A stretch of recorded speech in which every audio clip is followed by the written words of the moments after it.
O Lord, that you are here with us. For when two or more are gathered in your name, you are in our midst. And who are we to merit your presence? We are nobody. We are nothing. We know nothing. We cannot do anything without you.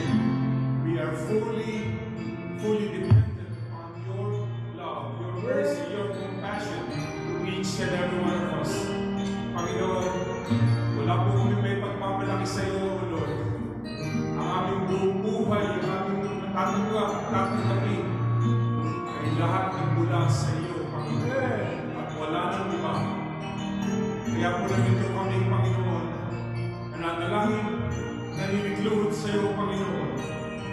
Na sa aming pagyuko, O Lord, as we bow our heads, we pray that the mighty and loving hand of God is upon each and every one of us, releasing us from all blockage, releasing us from any sinful things, O Lord, releasing us from the spirit of the evil one.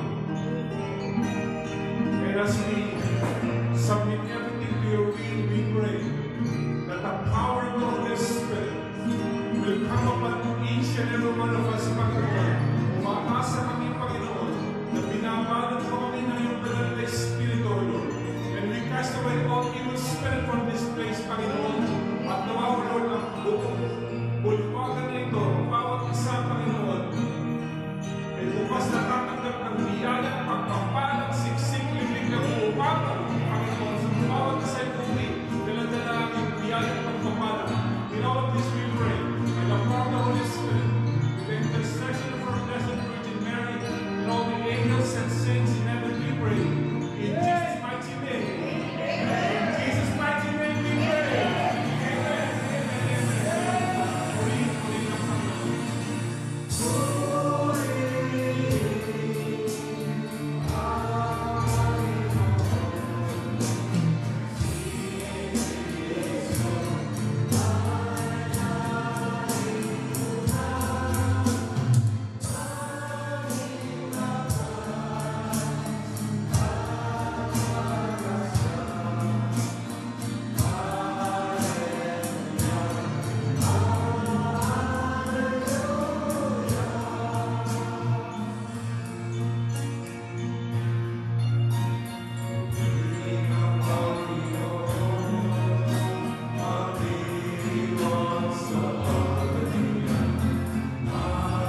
Let's read the Gospel readings taken from the Gospel of St. Luke, chapter 14, verse 1, and then 7 to 14. Luke 14, verse 1, and then 7 to 14.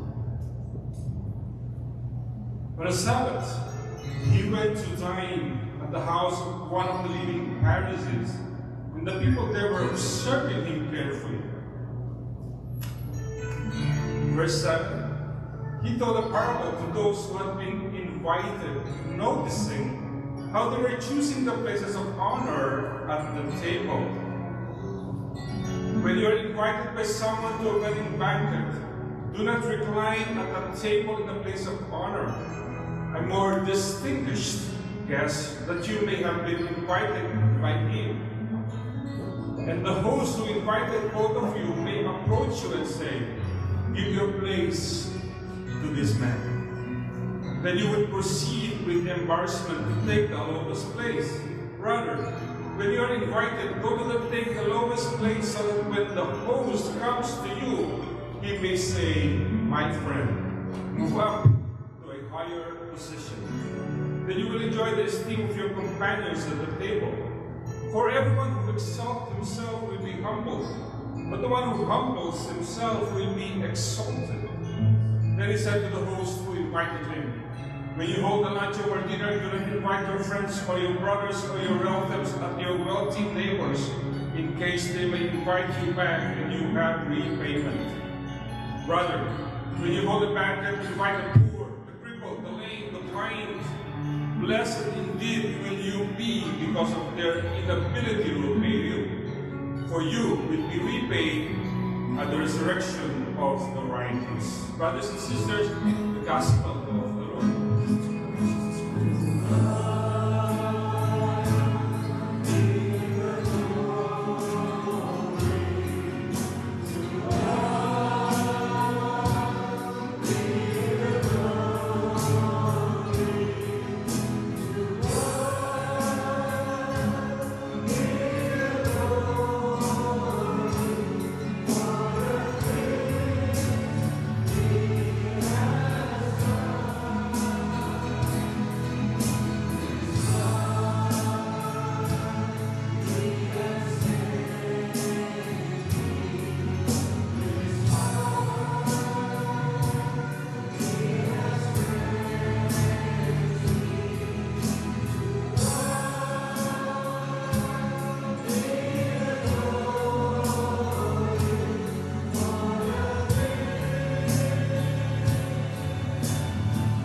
Sabihin mo sa katabi ko, sister, brother,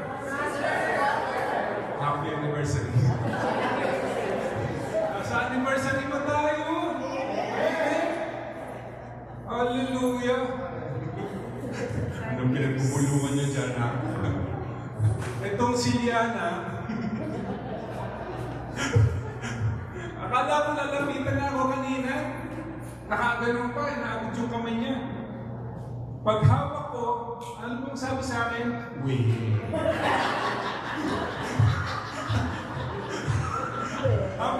Napakabait nitong bata nito. Kaya akala ko naman, meron siyang ano sa akin. Hindi, inulit pa eh. Not once, but twice. Inabot na ganyan nung hahawakan ko na, wait. Etong batang ito, sinabi ko sa inyo, itong magiging coordinator ng Alhambra.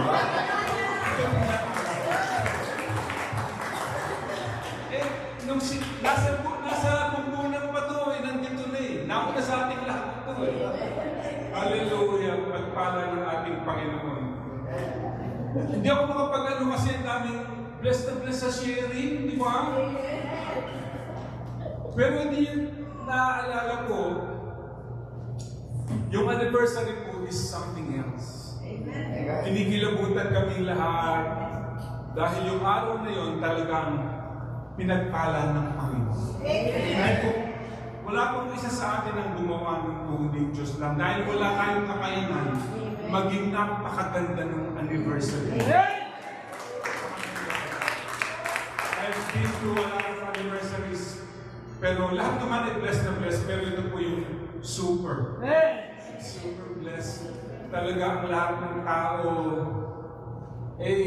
first time ko po na pumunta ng banyo at nag-iiyak ako.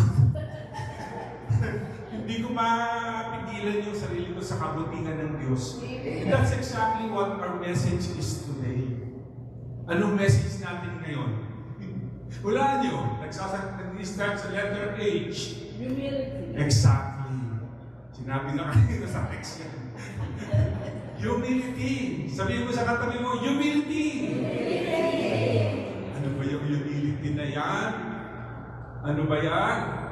Ang sabi po rito is this: God is looking at each and every one of us.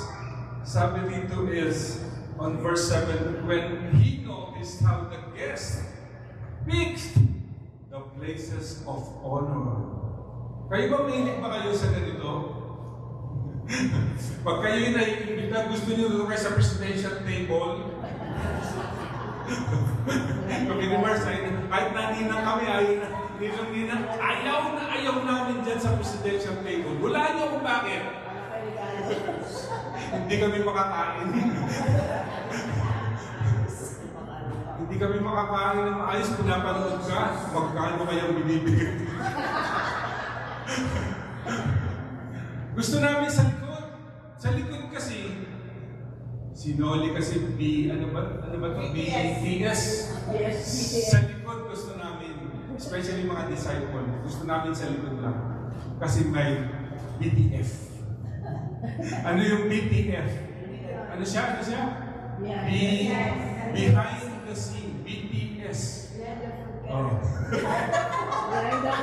Doon sa likod, BTF. Bless the food. Palakpakan natin ang ating humility, places of honor. Bakit gusto mo yan? Bakit gusto mong pinapangalan ka?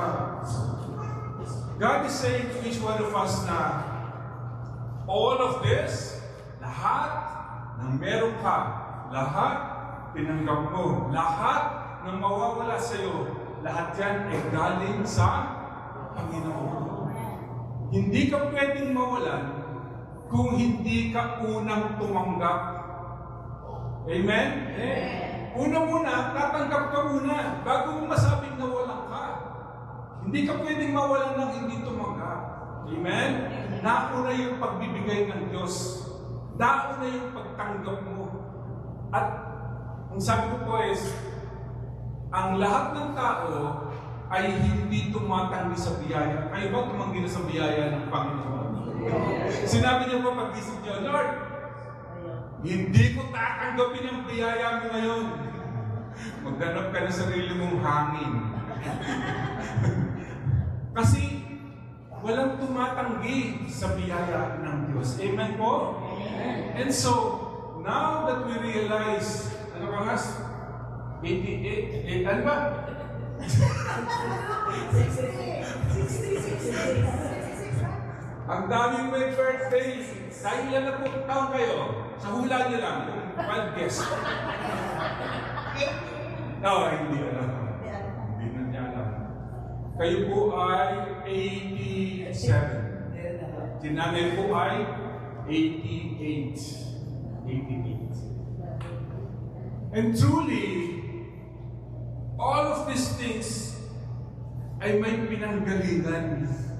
At lahat ng tinatanggap mo ay hindi mo deserve. Amen. Anong tawag doon?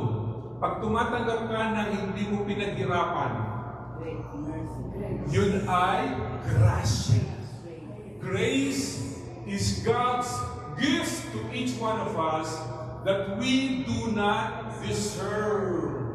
Hindi mo pinagtutugtugan, hindi mo pinaghirapan, hindi mo yan ginawa para ipagkaloob sa iyo ng Diyos, freely given by a loving God. Amen. Amen? Kaya po, nandito tayo sapagkat alam natin na may Diyos na nagkaloob ng buhay natin at ang buhay na yan ay may pinanggalingan o hindi ang ating Panginoon.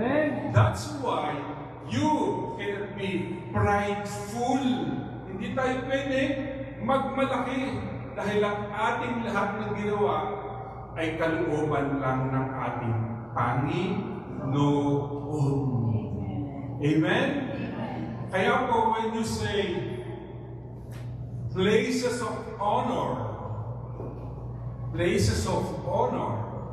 kayo ba nakatanggap na ng honor? Kahit man lang grade 1 or kinder. Ako po, ang isang natanggap ko lang na trophy is, ulirang kasipagan. Kasi ako naglilinis nagbubunot. Nagbubunot ako ng floor ng class namin. Honor! Your honor! Pag sinabing your honor, sino ba yung mga yun? Mga judge, mga congressman, mga senator,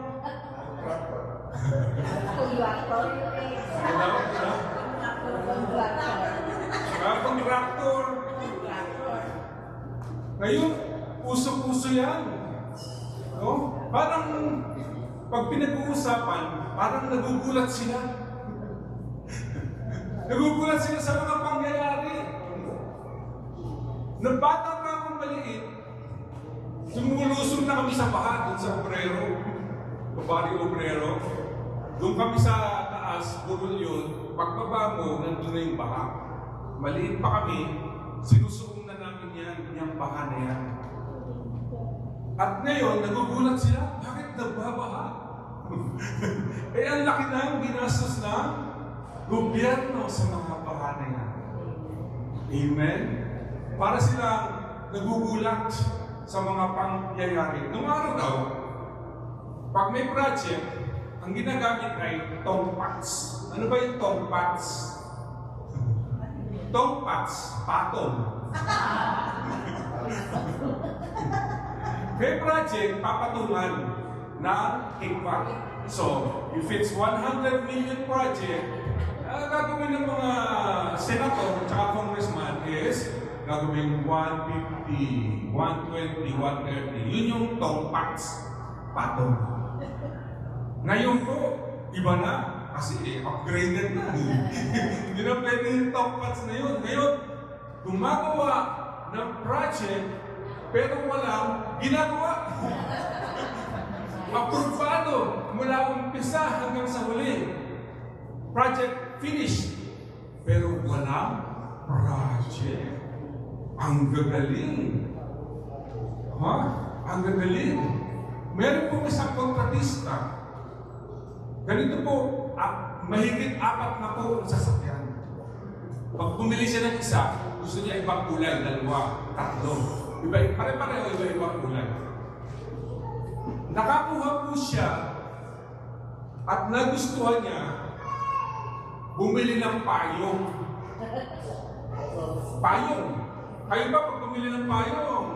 Tsaka kayo nagpupunta sa department store. Bibili ka ng payong. No? Nung araw, bibili ka ng payong sa Mumbai. Pulutan, piso-piso. Ito pong kontratista na ito, dahil napakaganda ng payong, alam nyo kung anong binili? Yung Rolls Royce.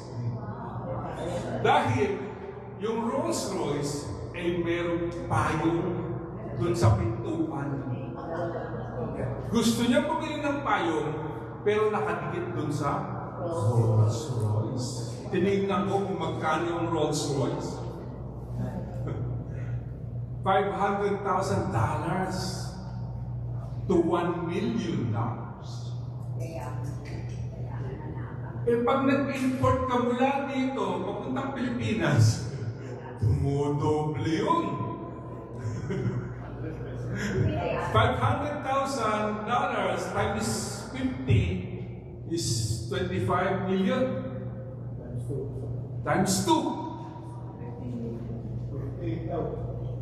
Inventong pots pa yun, meron pang mga ano yun. Yung isang kotse nila, kasi daw merong lalagyan ng champagne sa loob. Ito naman, Bentley. Ganun din ang presyo, mahigit 1,000,000 yung Bentley. What I'm saying is this, brothers and sisters. The greed is insatiable. Ano yun? Satiable. Ano pa pronunciation? Chicha, ano pronunciation? Satiable. Insatiable. Insatiable. Epekto ito nung bupet nung anniversary. Kita mo naman. Awang-awa ako dun sa magpabayad kasi iyak siya ng iyak mula umpisa. Wala naman akong magawa. Insatiable. Meaning, the more that you want, the more that you have, the more that you commit to this greed, the more that you desire for more. Walang katapusan. Walang anong tawag doon? Kasiyahan. Walang hindi makontento. No? Hindi. Ang sabi nila is, unless you have God, Jesus in you, there is no satisfaction. Amen. There is no, sabi siya Agustin is, our hearts are restless unless it rests upon Thee. Kung wala si Kristo, if Christ is not with us, we continue to look for the source of happiness, the source of contentment, the source of satisfaction, the source of happiness, the source of our joy. Hindi kaya isupply ng kahit na anong bagay ang ating puso kung hindi ang puso ay galing sa ating Panginoon. Amen! May butas daw ang puso natin na ang Diyos lang ang kayang magpuno.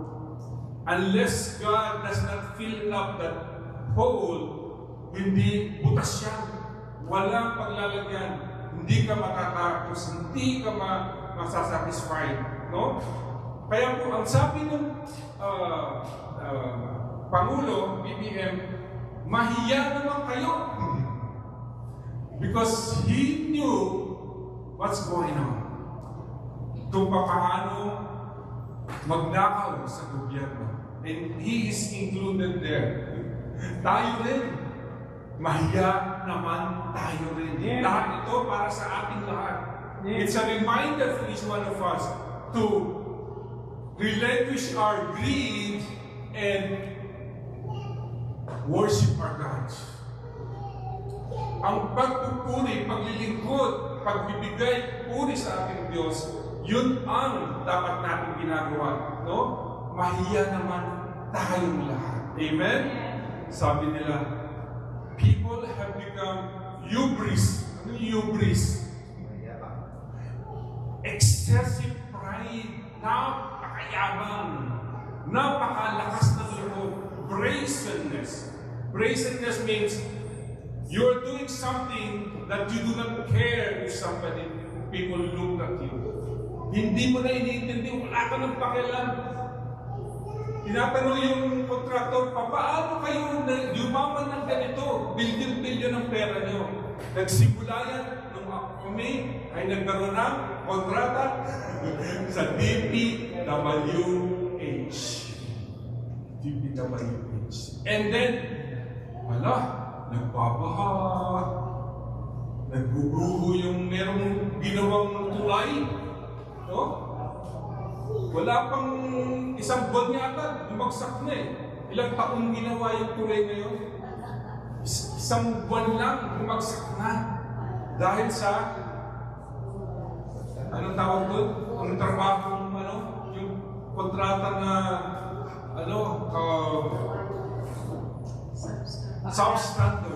substandard.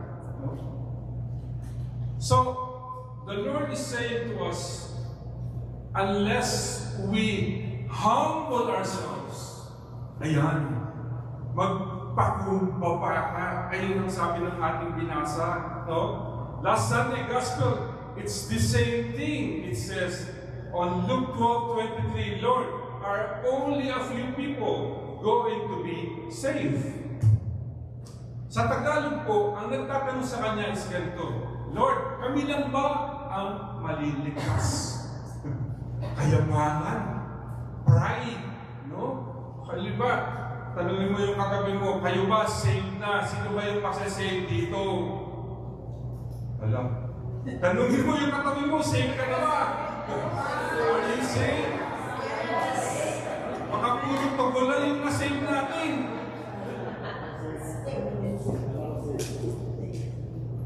Pag dumating yung Sister Mara, may dalang isda, saved. Hindi na napapakinabangan ng iba. Sinasave ko na. Yung tugong nasi-save, pero tayo hindi. No? Tayo po ang pinatutungkulan ng Panginoon dito. Are we going to be saved? Ang sagot ng Panginoon, make every effort to enter through the narrow door. Last week gospel. No? Make every effort to enter through the narrow door. Tayo ba ay nakakasigurado ng naka-enter? By coming here, listening to the Word of God.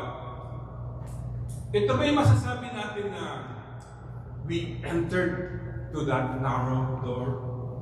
Punta kami ng Bohol. Dinala kami sa isang kuweba. Ang liit ng daanan. Si Sister Rose, dire-diretso lang. Nung ako na, Diyos ko, Mars, wag kang pupunta. Diyos, takang pawis ko, hindi ako makalusot kasi yung dadaanan, lagusan, mga kurbado. Kukurba ka bago ka makapasok dun sa ano. Sabi ko, baka hindi ako makalabas dito. Ano na ako, yung tawag dun? Yung, ha? Maganda pag ito magsasalita. Ano nga yun? Ano nga yun? Josh. Kasi, maliit ang daanan. Maliit ang daanan. No? So, marami ang hindi by coming here, we are given choices which door to enter. Dito lang. Hindi porke nandito tayo, pasok tayo doon. So, we are just given a choice. Or turn around to a bad door. Kundi yung narrow door galing sa ating Panginoon. Paano ka makakapasok? Pag yung iyong napakinggan ay isinasabuhay mo na, that you live by the words of God that you are hearing right now through your heart. Yung narinig ng puso mo, doon makikita, pag nabago ka na at gumagawa ka na ng kabutihan, then sinabi mo, you have entered that narrow door. Marami sa atin, nakikinig lang, wala namang binabago, hindi namang gumagawa ng putik, nandun lang sa pinto, hindi nakapasok. Amen? Palakpakan natin ang asli ng Panginoon. Let's go. Sabi, but when you are invited, take the lowest place. Lowest place means, do not consider yourself as somebody. Nangyari ito sa isang malaking gawain. Hindi na matandaan kung ano, may presidential table. Nandun kami lahat, mga naglulukod kami, mga disciple. Nagulat kami, may disciple doon sa presidential table. Sabi, bakit nandun si Maya-maya dumating sina Dr. Velarde, sina Sister May, mga kaparian, ang dami. Ngayon, yung disciple na nandun, pinababa siya. Di ka nga dito, Kulang nga yung upuan eh, pero nandun siya, bumaba siya. Nangyari ito, yung pangyayari nito.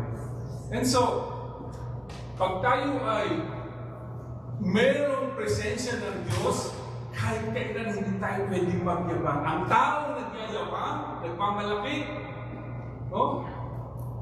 Yung mga congressman na pumapasok doon sa Congress ay naka Lamborghini, Ferrari, no?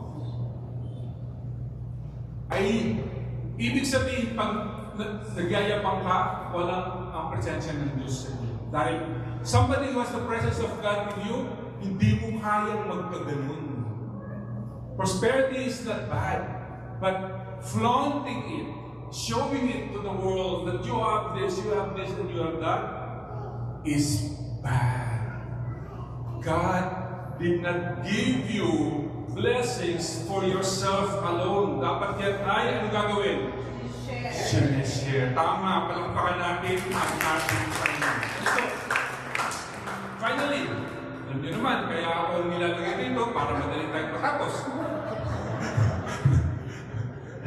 Brother Noli, get ready. Papaano ba masabi na ikaw ay isang humble? That you live a life in humility. For all those who exalt themselves will be humbled, and those who humble themselves will be exalted. How do you say sa buhay mo, tanungin mo ang sarili mo, humble ba? Humble o humble? When the Lord asked Peter, what do people say that I am? What do people say that I am? Ang sabi ni Peter is, some say you are Elijah. Some say you are a prophet. Some say, but who do you say that I am? Sabi ng Panginoon. Anong sagot? You are the Messiah, the Son of the living God. Ang sabi ni Peter. No? No? Amen. Amen ba? Pag ako naglalakad at tinanong ko kayo, who do people say that I am? Isasagot niyo ba ay Messiah? You are the God, the living God. Yun ba ang isasagot niyo? Hindi! Hindi! Ang isasagot niyo, you are Messiah. Messiah. Hindi. Messiah. Messiah ka naman. Kasi, paano ka na naging Messiah? No? Messiah ka to be asking that. Amen mo ba? Unang-una, the only reason why you are who you are, and God can say, how humble are you when you are in submission. Submission. Sabihin mo yun. Submission. Anong ibig sabihin nun? Proverbs 3, 5, 6 says this. Trust in the Lord with all your heart and lean not on your understanding. And in all your ways, submit to Him. Do not lean on your understanding. Sometimes, ang pangyayari sa buhay, hindi natin kayang intindihin. Bakit nangyayari ito? Bakit nagkaganito? We cannot have the answer. Don't have answer. Ang sabi ng Proverbs 3 is, in all your ways, submit to Him. Ang tao na hindi nagsasubmit sa Diyos ay ang taong sumasalungat sa Diyos. Amen, Brother Lino? Amen. Hindi pa si Brother Lino nakapag-amen. Ang layo-layo. Pag sumasalungat ka, hindi ka nagsasubmit sa Panginoon. When God asks you to go there, do this, do that, at hindi mo ginagawa, it means you are not submitting to Him. And when you're not submitting to Him, humihirap ang buhay kasi sumusuway ka sa Kanya. Isa kang pasahero. Ay, yun po yung mga kasama namin sa bus. sa cruise. Pag ikaw ay isang pasaway, ikaw ay magiging pas-away. Pas-away. Kukunin ka ni Lord. Pag ikaw ay isang pasaway, sabihin sa kanya, huwag kang pasaway. Sumunod ka sa Panginoon. Amen? God created you for a purpose. The purpose is to follow you. Follow Him. Not follow you. Follow God. Follow our Lord, Yahweh El Shaddai. Amen? There is a purpose why you are here. There is a purpose why God allowed you to live. Mayroong purpose ang Diyos. This microphone has a purpose. Pag ito ay ginamit kong pangpalo ng drums, it's okay. O pangpalo ng ulo, ninoli, anong mangyayari? Lalong bagay. Masisira ang ulo ni Noli o masisira ito. Dahil hindi yun ang purpose nito. Amen po nga? Your purpose is to follow our God, our Lord Jesus Christ. Amen? Amen? Kaya po, pag ikaw ay sumasalungat, slide 1, Alaska, San Juan. Yan. Stop po yan. Nakikita niyo kung paano kumaandar papunta roon. Ay, meron pang nangahakot. Yan ang mahuli. O, anong natakmak? Iba yata ang gusto yung takmanin nito eh. O, ang tubig po, kung makikita ng tubig, pababa ganon. Yung mga isda, paakyat. Kasi they're saying that these fish are going up because they're going to die. Tapos na silang makitlog. That's why they're going back to where they came from. Ganun din tayo. Amen? Pag tayo ay sumasalungat sa kagustuhan ng Diyos, ang hirap, madali kang matakmak, madali kang mahuli. No? Sa iyong paglangoy, pahihirapan ka. Lalo ka magdurusa. Amen? Amen? Una, submission. Submit to God in all your ways. Number 2, ready, Brother Noli? Perseverance. Huwag kang basta-basta bumibigay at nanghihina. Galatians 6:9 says this, do not get weary of doing good, for in due season we will reap if we do not give up. Sabihin mo sa katabi mo, do not give up. Huwag kang manghihina. Kahit na ayaw maglinis ng iba, maglinis ka. Kahit na ayaw tumulong ng iba, tulungan mo ang sarili mo. Alam niyo, brothers and sisters, napapansin ko po ito. Yung mga tao na hindi mo kailangan utusang gumawa, yun ang pinagkakalooban ng biyaya at pagpapala ng Panginoon. Kasi gumagawa ka hindi para kahit kanino mo hindi yung pinaglilingkuran mo yung Diyos na nandami mo lang tinanggapan na biyaya. Everything you have, everything you do it for the glory of God. Kaya po, ang mga tao na hindi, alam mo naman alam mo gagawin, alam mo ang pangangailangan, be upon yourself to say, Lord, paano ba ako makapaglingkod sa iyo?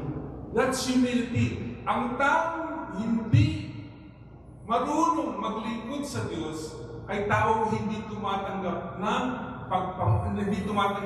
kababaan loob. May mga tao akong kilalang ganyan, hindi mo maasahan. No? Pero, ang tao, kapatid,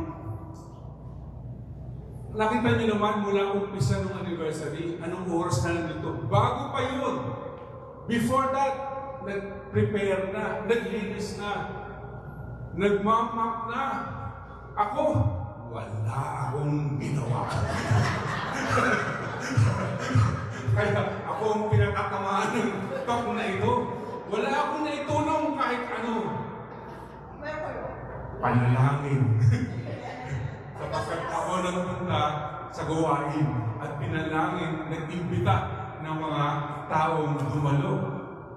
At yung pong mga taong dumating, Naubos yung upuan.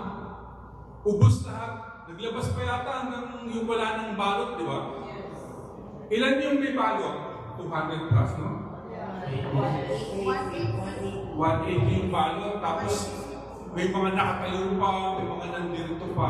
Talaga, ang dami talaga. And so, all of that is not about us, it's about God. Amen? Meron kang isang vendor siya. Sabi niya, okay, 5 minutes. Sabi niya, hindi ako bibigay. Itong trabaho hindi ako bibigay. Chicharon! Eh, naingayan sa kanya yung nag-inuman. Pinugbog siya. Pinagbabad, ginanon yung mga chichar niya. Nung matapos, ang sabi niya, pulburon. Hindi siya mamigay. Pulburon. Yan ang mga ni Sister Ana, turo ni Sister Ana, tsaka Father Makoy. No? Huwag kang bibigay at huwag mong panghihinaan. Huwag kang mapapagod gumawa ng kabutihan. Slide number 2. Ayan mo pala. Hintayin mo muna ako. Ayan. Pinag-aasay niyo pa yan si Kabita, Sister Virgie. Bakit parang ang lulusog nitong mga nandito? Lahat ng mga nasa kusina ang lulusog. Parang hindi ko nagugustuhan ito. Apron girls. Ay, mga Sharon girls ko. Napakabuti ng Panginoon. Inassign pa yan, hindi. Nag-usang loob yan. Amen. Nandiyan. Huwag muna. Finally, you will not be humble unless you have a mind that is so grateful in God's presence. Hindi magiging humble ang iyong buhay kung hindi mo laging pinasasalamatan ang pinanggalingan ng lahat bago ka pag-gumising, bago habang natutulog, pag-gumising mo. Ang Panginoon Jesus. At hindi pwedeng sabihin mo lang, salamat Lord, thank you Lord, hindi. No! 1 Thessalonians says this, give thanks in all circumstances, for this is God's will for you in Christ Jesus. Matuto kang magpasalamat ng blessing. Matuto kang magpasalamat hindi lang sa blessing, kundi sa trials na binibigay sa iyo ng Panginoon. Ang pasasalamat, hindi dahil sa tinanggap mo o hindi mo tinanggap. Ang pasasalamat ay bukal sa loob mo na ang biyayang pinanggagalingan ay galing sa ating Diyos at wala sa iyo. At ang pinakamagandang pasasalamat, kapatid, ay pag ang mga anak mo ay nagsisilbi sa Diyos.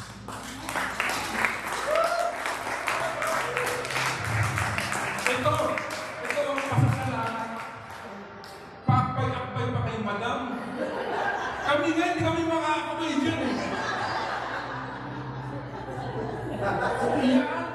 Yan. This is how to thank God. Ang paglilingkod ng mga batang ito ay pagliligtas sa kanyang mga magulang at sa kamahal sa buhay. Ang paglilingkod ng ama, mga parents, ay pagliligtas sa mga bata, sa mga anak. Kapatid, tingnan mo naman, may mga sayaw pagsamba pa. Tagal ko na nag-a-apply dyan, ayaw akong papasukin. Overage daw ako. That's how to thank God.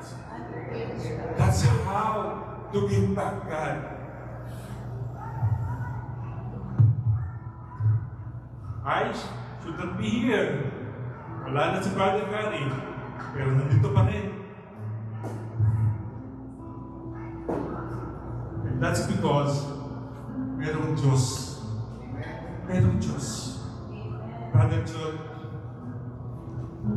2 minutes. Palakpakan natin.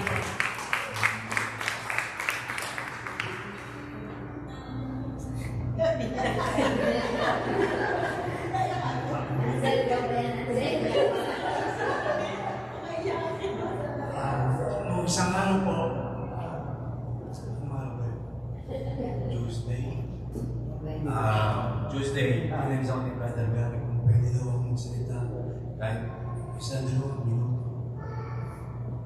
para magpasalamat kay Yahweh dahil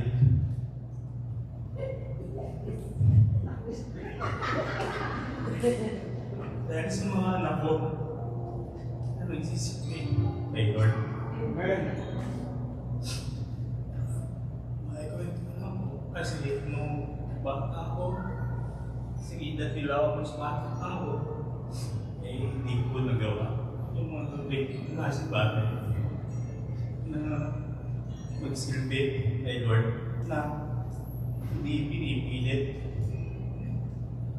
kung saan ang ginagawa at gusto kong gawin ng magsilbi kay Lord. Hindi po dahil na napagalitan namin sila or what. Kagustuhan po nila lang na magsilbi kay Lord. Sa pamamagitan ng protection. Nung ako ay bata kasi nung ako ay elementary, may share ko lang po. Kinuha po akong maging batang St. Martin. Hindi po sa kadahilan ng mabait po ako or what. Kinuha po ako doon dahil sa aking kulay, dahil maitim daw po si St. Martin. St. Martin de Porres.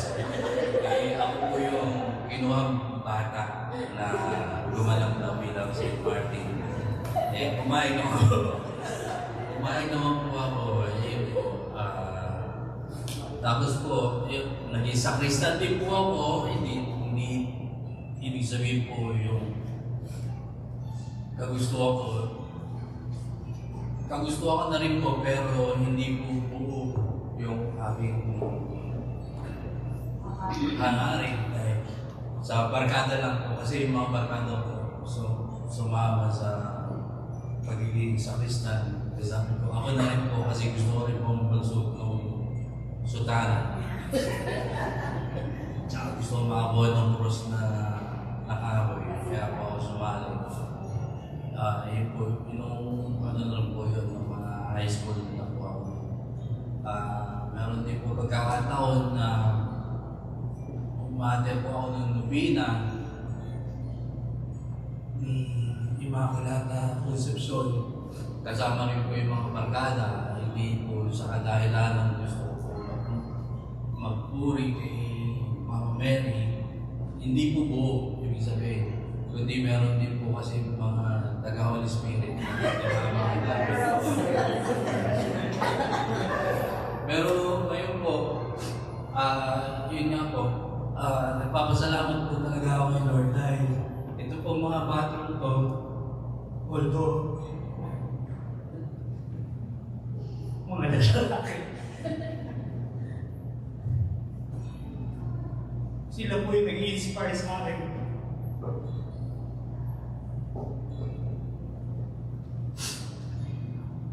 Para magsilbi po, Lord. Amen.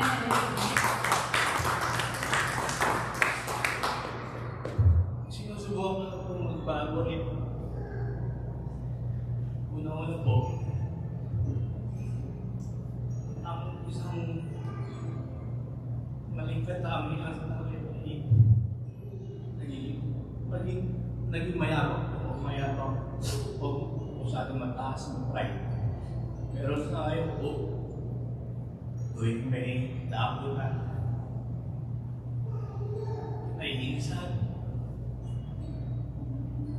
parang ako nagalit. Lagi si Lord po yung sa akin ngayon na hindi ka po dapat ganun.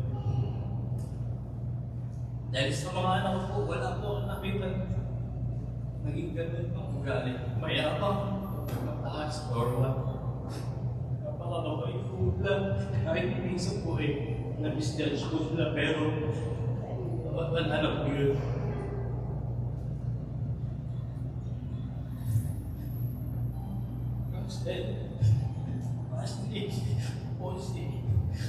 Salamat sa inyo. Naisipan ako sa lahat ng ginagawa niyo. Salamat. paranin yung pagkakataon ko na magpasalamat kay Lord. Kasi kanina po, nagpunta po kami sa doktor ni Ansel sa cardio. Sa kadahilan na nag-diagnose po siya na mataas ang cholesterol. Pinapunta po kami ng primary doctor sa cardiologist para matest po siya lahat. Nag-undergo po siya ng ultrasound sa puso, tsaka EKG. Praise God. Negative po lahat. Gusto lang po ng doktor na pababain yung cholesterol niya. Kasi nga po may mga history po yung pamilya tungkol sa mga puso. Pero, i-claim ko na po lahat. Magiging okay po lahat. Bababa ang cholesterol. Amen. Habang ginagawa po yung mga text, awak-awak po yung paano niya sa diet. Pabalik-balik ko, ang sinasabi mo, dinadasal. Napaka-powerful po ito yung dasal na yun. Every time na may kong nararamdaman, galit, sakit, o may ako yung gusto hilingin, protection, dasalin lang po yung sa ano, at hindi po ibibigay ni Lord. Thank you. Ngayon, ikaw na magiging Black Nazarene. Kasi may edad ka rin. Yung bata. Ganun po para sa lahat. Ganun po. Hindi po yung thank you, Lord. Gawin mo ang kabutihan. Gawin mo ang kabutihan ay kalulugod ng Diyos. Yun. Tayo po tumayo, tayo po manalangin. Lord Jesus, salamat po sa biyaya. Salamat po sa mga salita. Truly, O Lord, you have spoken your message tonight, Panginoon. At aming dalangin, O Lord, na bigyan mo kami ng kalakasan upang magpakababa, tanggalin ang pride, tanggalin ang kainaparan namin, Panginoon. At patuloy kaming makapaglingkod sa iyo sapagkat wala nang ibang kaligayahan kung hindi Papa sa bilang ka. All this we pray in Jesus' mighty name. Amen. Father, Son, and Holy Spirit.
You are a great provider. And so as we lift our prayers, we lift our petitions, we pray that the mighty and loving hand of God is touching all of these prayers being lifted up.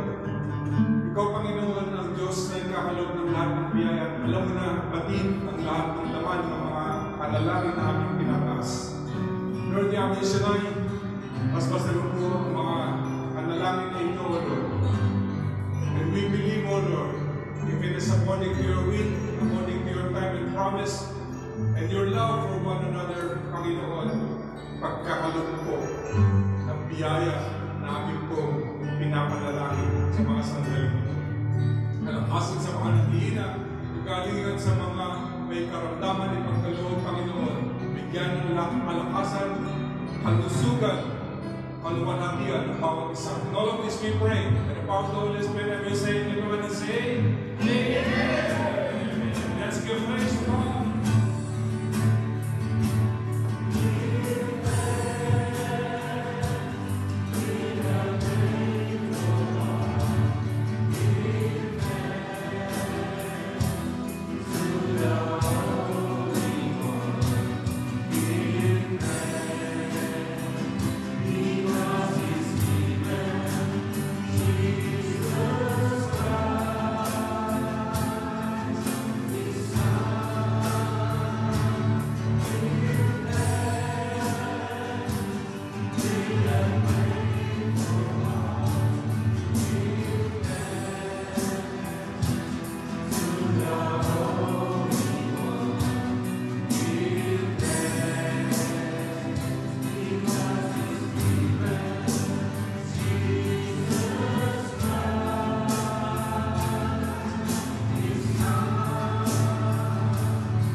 Brothers and sisters, let us raise our hands for Brother Gary. Dear Lord Jesus, thank you for sending Brother Gary to my neighborhood. It was quite a message that would unexpectedly and simply touch our hearts. Bless Brother Gary, O Lord, to continue spreading your words. Keep him safe. Protect him wherever he goes as we send him for his mission. Keep him away from deadly illnesses. Heal his heart. Grant full recovery of his heart, O Lord. He may continue to boldly proclaim your words, O Lord. Alagaan niyo rin po ang pamilya nila, Panginoon. Basbasan at i-cover mo sila ng kanilang mga problema sa buhay, pagsubok, kasakitan, Panginoon. Bigyan niyo sila lahat ng katatagan po na kayo lamang po ang may hawak sa lahat. Lord Jesus, bless Brother Gary, O Lord. Anoint him mightily. Bless him. in his everyday work, O Lord, and may you grow greater in him, Lord Jesus. We ask you, Lord, to continue to enlighten, enkindle in him your Holy Spirit, that whatever he do, wherever he goes, you will be covering him with your precious Yes. We ask you all this in the name of Jesus Christ. Amen. Amen.